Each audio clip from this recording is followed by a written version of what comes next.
Yo, what's up everybody? Today I'm back with another video, and today we're doing what if Naruto went rogue. So without a further ado, let's get started into this what if. Oh yeah, just one more announcement. I know I'm boosting Naruto and Sasuke up too much. I'm not gonna do that from now on. I got it from one of my comments, so thank you for pointing that out. I didn't think it was a big deal until you said it, so I appreciate it and thank you. Alright, so Mizuki tells Naruto that he's the Nine-Tailed Fox. Now, Naruto will take a different approach to this. Naruto will embrace the fact that he's the Nine-Tails, and he will get revenge from the villagers hating him so much, so he becomes a rogue ninja.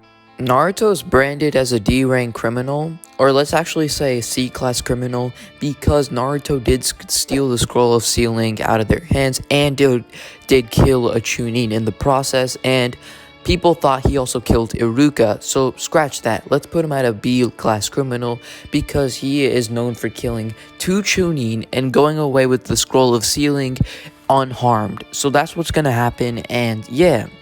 So throughout Naruto's travel, he goes to places and he assassinates people for money, and he's like sort of a bounty hunter, but he only kills people that are not shinobi but still are dangerous to the world, like corrupt ministers that take money and tax small villages. So yeah, problems like that. And the Akatsuki does get a notice of this, and the Akatsuki do assassinate people like this. At this time, they're not at the hunt for tailed beast, so they take an eye to Naruto. So he is the Nine-Tails Jinchuriki, so they do wait for some time before actually recruiting him. They're gonna wait some more. So sometimes throughout Naruto's travels, he does have visions of a fox, but it's blurry. One day, when Leaf Shinobi were on their way back from a mission, they see Naruto, so they go up to him and try to attack him, but Naruto instantly kills these Chunin and Jonin. They were High Chunin and Low Jonin. Naruto also leaves a note called "Killed by Naruto Uzumaki, the Banished Fox." And after that, Naruto went out blurry into Nine-Tails consciousness, and the Nine-Tail says, "Naruto, break the seal." Naruto declines and wreaks out Bloodlust to Kurama. That was enough to get back out, and he snaps back into the real world. So during the Grenin graduation exam, and that duration, Naruto crosses paths with Zabuza, and Zabuza introduces Naruto to Gato, and yeah, basically Naruto is gonna be in the crew with Zabuza, while there's some fodder gaining to replace Naruto. So that's how it's gonna happen. And Zabuza does train Naruto with a sword, so Naruto will have a sword similar to Zabuza. So Naruto is assigned to scout the area with the Demon Brothers, and since Naruto was there, the Demon Brothers did not do their puddle mistake, so Kakashi wasn't aware that the puddle was there, and out came the Demon Brothers. Kakashi was had no guard, and he was a little hurt from the attack, but he was able to substitute in time. And then the poison went into the fodder Genin, and it also went to, but Sasuke saves him, and then one leaped towards Sakura, and Sasuke didn't save her. Yes, Sakura was brutally injured from that attack, and then Kakashi came in and took both of them out. Now, Sasuke is the only one uninjured, and so Kakashi proceeds to cut himself and puts a bandage and does the same for Sakura, but does it quickly so she doesn't cry. Alright, so Kakashi is caught inside the water prison jutsu, and they don't know what to do because Zabuza came out of nowhere and he's a Jonin, and Sasuke's shivering like crazy, and the fodder ninja was scared, and Sakura was scared the most because Sasuke was too. And the fodder ninja did not come up with a plan with the shuriken thing, and he does not know how to use the shadow clone jutsu, so they have to. So Sasuke comes up with a plan of using their most powerful jutsu. So Sakura just throws shuriken and kunai, Sasuke uses a fireball jutsu, and the fodder ninja used a small little earth style move, but which wasn't that effective, but was just enough to destroy the water clone.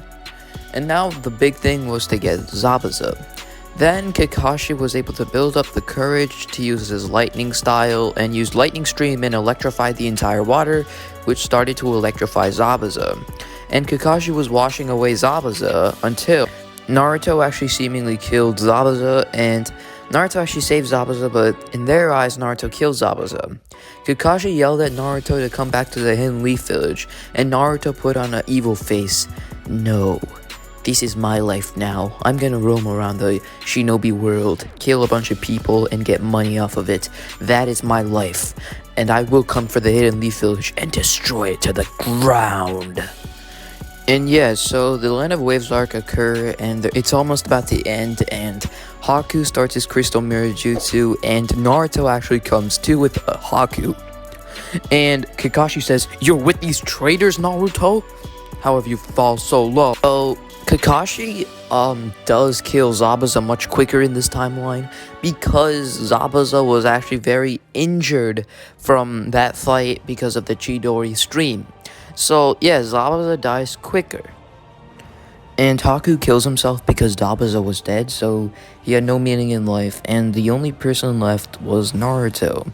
So let's see what happens to Naruto after this. Will he go back to the village, or will he just run away? Let's see what happens.